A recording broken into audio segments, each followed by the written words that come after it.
Kitab Sulamut Taufiq karya Al-Habib Abdullah bin Husain bin Thahir bin Muhammad Hashim Ba'alawi.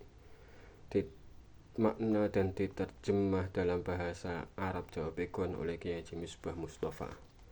Untuk cover, soft cover, kertasnya ini kertas CD dan jumlah halaman ada 140.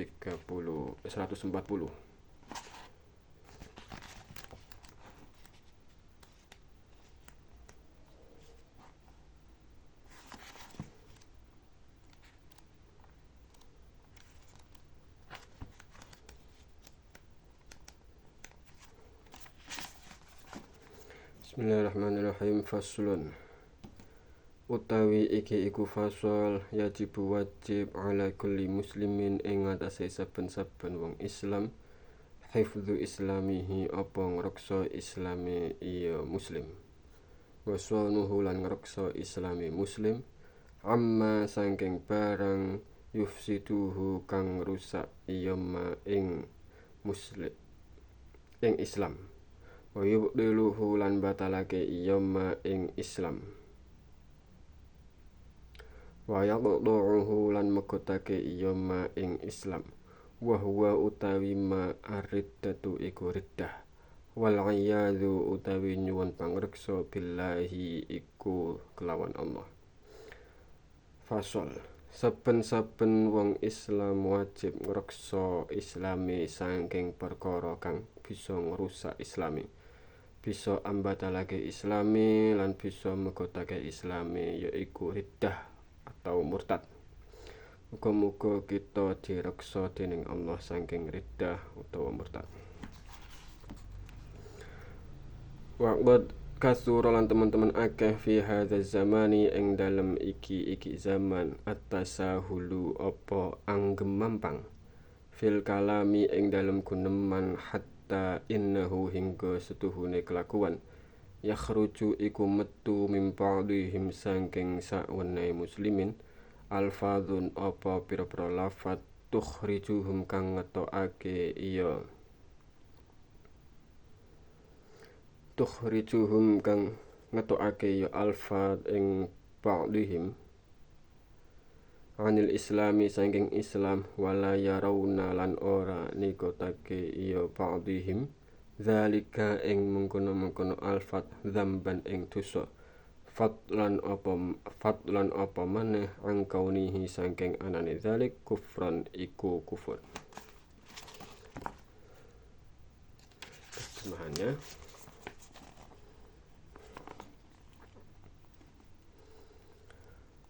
ana ing zaman saiki akeh wong kang padha anggemampang ana ing urusan guneman. Hingga saweneh muslimin iku ana kang guneman kanthi tembung-tembung kang ngetokake dhewekne saking Islam. Nanging dhewekne ora padha nganggep yen guneman-guneman kang mengkono iku dosa. Apa meneh nganggep kufur, nganggep dosa bae ora.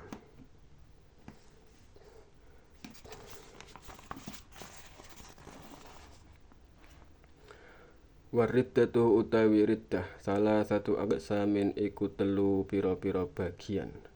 I'tiqadatun rupa pira-pira i'tiqad wa af'alun lan rupa pira-pira panggawe wa aqwalun lan rupa pira-pira ucapan.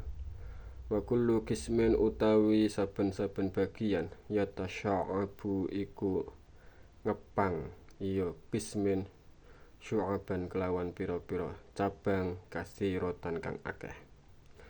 Faminal awali mongko iku setengah saking kang awal asyakku utawi mamang billahi ing dalem wujude Allah au fi rasulihi utawa ing dalem utusane Allah awil qur'ani utawa al-Qur'an awil yaumi utawa dina akhir awil yaumi utawa dina al-akhiri kang akhir awil jannati utawa swarga awil nari utawa neraka awil thawbi utawa ganjaran awil iqabi utawa siksa au nahwi dzalika utawa sepadane mengkono-mengkono kabeh mimma bayane barang huwa kang utawi ma mujma'un iku den sepakati ulama alaihi apa iya ma.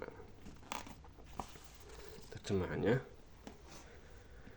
riddah iku ana telung bagian. ana kang rupa i'tiqad, ana kang rupa penggawean, lan ana kang rupa ucapan. Saben-saben sak bagian iku ngepang pirang-pirang. Setengah saking riddah kang kawitan tegese riddah kang rupa i'tiqad, ya iku mamang ing dalem wujude Allah utawa mamang ing dalem utusane Allah, kaya upamane mamang Nabi Muhammad sallallahu alaihi wasallam iku utusane Allah apa ora, utawa mamang ing dalem Al-Qur'an utawa dina akhir, utawa mamang wujude swarga utawa neraka, utawa mamang wujude ganjaran utawa siksa, utawa mamang wujude sepadane ya iku kabeh perkara kang wis disepakati dening para ulama, kaya Isra'e Kanjeng Nabi Muhammad sallallahu alaihi wasallam, mukjizate para nabi lan karamate para wali. Awya tanggoda utawa nikotake sapa muslim faqda sifatin ing sepine siji sifat min sifatillahi saking pira-pira sifate Allah Ta'ala al-wajibati kang wajib lahu kagem Allah ijma'an kelawan sepakate ulama. Kal ilmi kaya sifat ilmu au nasaba utawa bangsaake sapa muslim lahu marang Allah sifatan ing sifat yajibu kang wajib tanzihuhu apa bersihake Allah anha saking sifat ijma'an kelawan sepakate ulama kal jismi kaya jisim. Utawa nikotake sepine yakni ora tetepe siji sifat saking pira-pira sifate Allah kang wajib kagem Allah kanthi sepakate para ulama mujtahidin kaya sifat ilmu utawa bangsaake marang Allah siji sifat kang mestine Allah wajib dibersihake saking sifat iku kaya jisim upamane. Au halala utawa ngalalake ya muslim muharraman ing perkara kang den haramake bil ijma'i kelawan sepakate ulama ma'luman halikina weruan minad-dini saking agama bil darurati kelawan pasti mimma bayane barang la yakhfa kang ora samar ya muslim alaihi ing atase ma kazina kaya zina wal liwat lan liwat wal qatli lan mateni wasariqati lan nyolong wal ghusbi lan ghusab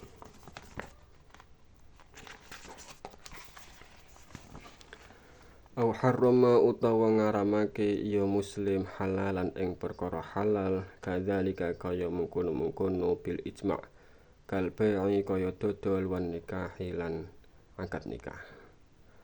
Utawa terjemahannya utawa ngalalake perkara kang haram kelawan sepakate para ulama kang harame perkara iku wis kinaweruhan saking dalil-dalile agama kanthi pasti yaiku perkara haram kang ora samar kanggo dhewekne kaya zina, liwat, mateni wong, nyolong lan ghusab, utawa ngaramake perkara kang halal kanthi ijma' makluman minad-dini bil darurah kaya dodolan lan akad nikah. Langsung ke fasal yang lain. Faslun utawi iki iku fasal wa min syurutis sholati iku setengah saking pira-pira syarat salat al wudu utawi wudu wa furuduhu utawi pira-pira fardune wudu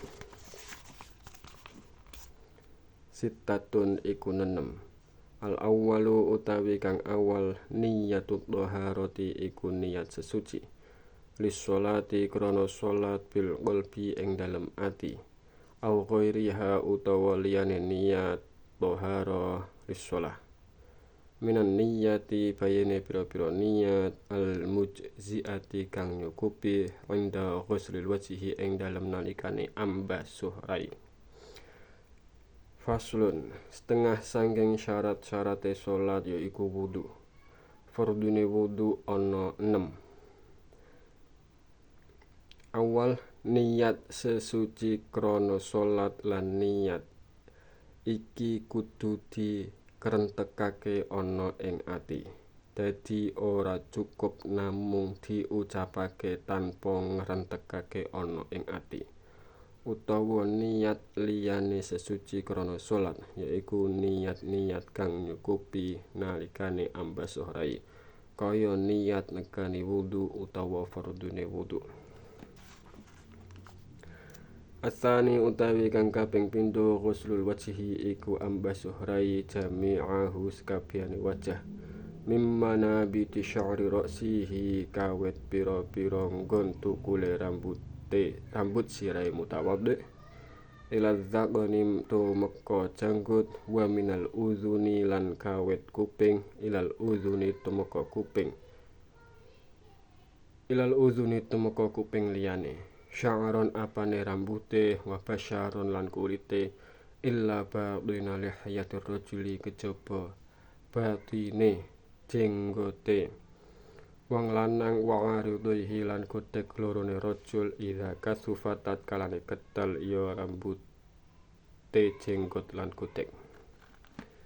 Yang kedua yaitu ambasuh sekabeh rai yaiku kawit panggonane tukule